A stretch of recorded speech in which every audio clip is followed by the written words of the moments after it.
तर मित्रांनो 2008 जेव्हा पहिल्यांदाच IPLचा लिलाव हा झाला होता तेव्हा मुकेश अंबानींनी 450 कोटी रुपये हे देऊन विकत घेतलेली टीम म्हणजेच मुंबई इंडियन्स ही त्या काळी सर्वात महागडी टीम होती, महागडा संघ होता, जी की तेव्हा लोकांसाठी ही सर्वात महागडी रक्कम होती।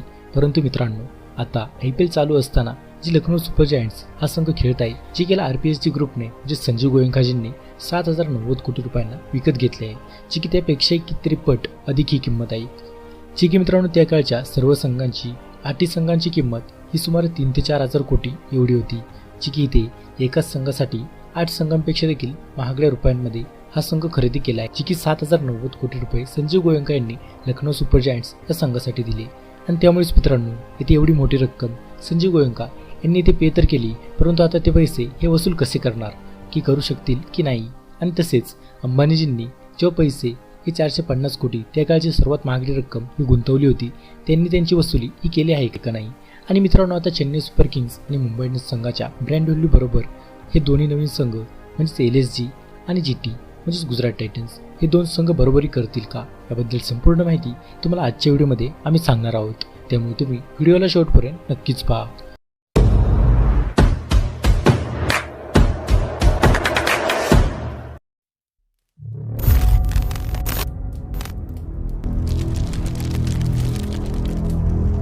तर मित्रांनो यावर्षी IPLमध्ये दोन नवीन संघ लखनौ सुपर जायंट्स आणि गुजरात टायटन्स हे संघ आले आहेत, जे की जेव्हा दोन शहरांची बोली ही लावली जात होती तेव्हा मोठमोठे बिझनेसमन इथे आले होते, कारण IPLसाठी बोली लावण्याचे काही नियम आहेत, जे की ज्या व्यक्तीला बोली लावायची आहे त्याचे वैयक्तिक उत्पन्न वैयक्तिक वर्थ म्हणजेच नेटवर्थ ही सुमारे 2,500 कोटी आणि त्यांच्या ग्रुप कंपनीचे वार्षिक उत्पन्न हे 3,000 कोटीपेक्षाही जास्त असावे, आणि मगच तुम्ही येथील कोणत्याही टीमसाठी अर्ज करू शकता। आणि यामुळेच मित्रांनो इथे मोठे अनेक उद्योगपती हे टीम्स हे खरेदी करण्यासाठी आले होते। आणि जेव्हा मित्रांनो सौरव गांगुली यांनी पाहिले की किती बोली ही कोणकोणत्या संघावर कोणत्या बिझनेसमॅनने लावली आहे, तेव्हा मित्रांनो हे स्वतःच सौरव गांगुली पाहून आश्चर्यचकित झाले, कारण मित्रांनो इथे 7,090 कोटींची टीम ही विकत घेतली होती।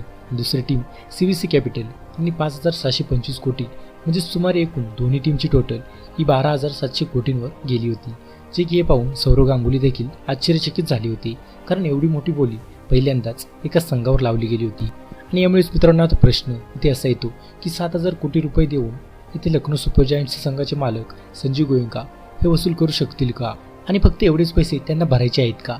तर मित्रांनो याबद्दल बोललो तर त्यांना ही रक्कम फक्त BCCIला दिली आहे, जी की संघ खरेदी व्यतिरिक्त खेळाडू खरेदी करण्यासाठी देखील पैसे हे वेगळे लागतात, तर तिथेच हॉटेल मॅनेजमेंटचा देखील खर्च हा वेगळा येतो, आणि म्हणूनच हे सर्व मिळून सुमारे 10,000 कोटीपर्यंत हा खर्च जातो, जे की मित्रांनो इथे त्यांनी 7,000 कोटी हे BCCIला देऊन संघ विकत घेतला आहे। मात्र मित्रांनो त्यांना एकाच वेळी सर्व पैसे द्यावे लागत नाहीत, कारण इथे BCCI यांना सूट देते, जे की 10 वर्षांसाठी ते 10%ने ते पे करू शकतात, म्हणजेच पुढील 10 वर्षांसाठी दरवर्षी ते 709 कोटी रुपये हे देऊ शकतात। म्हणजेच मित्रांनो प्रतिवर्षी यांना 709 कोटी रुपये हे BCCIला द्यावे लागतील, जे की कोणताही संघ हे असेच करतो। तर तिथेच संघ खरेदी करण्यासाठी सुमारे 120 कोटी रुपये यांना द्यावे लागतील, आणि तिथेच हॉटेल मुक्कामासाठी आणि बाहेर येण्या जाण्याचा खर्च या सर्व व्यवस्थापनाचा तसेच कर्मचाऱ्यांचा आणि टीमचा एकूण खर्च हा सुमारे संघांना 130 कोटीपर्यंत जातो। आणि त्यामुळेच एकंदरीत 1,000 कोटी रुपये तरी या संघाला वार्षिक खर्च हा झाला आहे, म्हणजेच लखनौ सुपर जायंट्सला। अगदी तसंच काही गुजरात टायटन्सचे देखील हे आलं आहे, जे की त्यांना देखील एवढेच पैसे हे भरावे लागले आहेत, जे की पुढील 10 वर्षांसाठी त्यांना अगदी असेच करावे लागते। प्रतिवर्षी 1,000 कोटी रुपये हा तर खर्च त्यांचा व्यवस्थापनासाठीच जातो, जे की CVC कॅपिटल तसे उर्वरित संघांच्या बाबतीतही असेच घडते। तर मित्रांनो आता हे सर्वच संघ एवढा पैसा तर खर्च करत आहे, मग आता हे रिकव्हरी कुठून करतात आता हे समजून घेऊयात। तर मित्रांनो आधी कमाई ही कुठून येते याबद्दल बोललो तर IPLचे मीडिया राईट्स, जे की मित्रांनो आपल्याला टीव्हीवर ज्या चॅनलवर IPL दिसते, जे की मित्रांनो IPLचे हे मीडिया राईट्स स्टार इंडियाकडे होते, जे की स्टार इंडियाने 5 वर्षांसाठी हे विकत घेतले होते 16,200 कोटी रुपयांमध्ये, जे की यानंतरून आता यावर्षी हा करार संपणार आहे, आणि ज्याची किंमत जय शाह यांनी सांगितली आहे की 32,000 कोटींवर ठेवली जाणार आहे, जे की मित्रांनो 32,000 कोटी हे 5 वर्षांच्या मीडिया राईट्सचे आहेत, म्हणजेच एका वर्षासाठी यांना सुमारे 6,000 कोटी रुपये हे मीडिया कमाईतूनच मिळत आहे। आणि त्यामुळेच मित्रांनो येथील निम्मी 3,000 कोटी रुपये हे BCCI आपल्याजवळ ठेवते, तर येथील उरलेले 3,000 कोटी BCCI हे संघांमध्ये वाटून देते। जे की मित्रांनो आता आपण दुसऱ्या कमाईबद्दल बोलायचं झालेच तर ते म्हणजे मैदानात दाखवलेले जाहिराती, जे की मित्रांनो मैदानातील जाहिराती असेल किंवा सीमारेषेवरील लिहिलेली असेल तर तिथेच बोर्डवर देखील जाहिराती हे लिहिल्या जातात, आणि BCCIला हे जेवढे काही जाहिरातीतून रक्कम मिळते त्यातील देखील मित्रांनो 20 ते निम्मी रक्कम ही BCCI स्वतःकडे ठेवते आणि उर्वरित रक्कम ही इतर संघांमध्ये वाटून टाकते. ठीक मित्रांनो, गेल्या वर्षीच्या IPL बद्दल आपण बोलायचं झालेच तर प्रत्येक संघ मालकाला ते 215 कोटी रुपये हे BCCI तर्फे वाटणीमार्फत मिळाले होते. म्हणजेच तुम्ही येथे पाहू शकता की प्रत्येक टीमला येथे 215 कोटी मिळाले. म्हणजेच अंबानीजींनी जेव्हा 450 कोटी रुपये हे मुंबई इंडियन्समध्ये गुंतवले होते तेव्हा त्यांची वसुली तर ही 4-5 वर्षातच निघून आली असेल. जी की मित्रांनो संघांना 215 कोटी रुपये हे मागील वर्षी मिळाले, जेव्हा मीडिया राईट्स हे 16,000 कोटी रुपयांचे होते, जे की यंदा ते दुप्पट होऊन 450 कोटीवर जाऊ शकतात. कारण मीडिया राईट्स देखील हे 32,000 कोटींपर्यंत जाणार आहेत आणि म्हणूनच येथे संजीव गोयंका यांना वर्षभरासाठी 1,000 कोटी रुपये हे द्यायचे असून त्यांच्याकडे एकूण 450 कोटींची वसुली तर हे आपोआप होऊन जाणार आहे, जे की मीडिया राईट्समधून. जे की मित्रांनो अशाच काही पद्धतीने गुजरात टायटन्स आणि इतर संघ देखील आपल्या संघांचे पैसे हे वसूल करतात.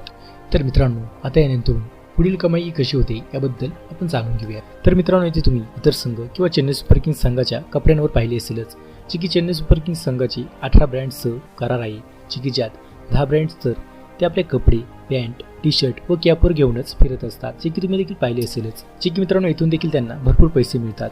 जे की मित्रांनो यामुळे संजीव गोयंका आणि CVC कॅपिटल यांसारखे हे संघ देखील हे संघ मालक येथून भरपूर पैसे हे कमवतील, जे की त्यांच्या संघात देखील KL राहुल यासारखे चांगले खेळाडू कर्णधार आहेत. याशिवाय अनुभवी खेळाडू क्विंटन डिकॉक, कृणाल पांड्या यांसारखे देखील भरपूर खेळाडू आहेत, जे की यामुळेच त्यांच्या संघाची ब्रँड व्हॅल्यू देखील ही वाढली आहे आणि त्यामुळेच त्यांना इथे आणखी ब्रँड हे मिळाली होती, जी की त्यामुळेच त्यांनी येथून देखील भरपूर कमाई ही केली आहे. अगदी यासारखेच मित्रांनो गुजरात टायटन्स या संघात हार्दिक पांड्यासारखा अगदी अष्टपैलू कर्णधार यांच्याकडे आहे, जे की त्याचा फॅन बेस देखील हा खूप उत्तम आहे.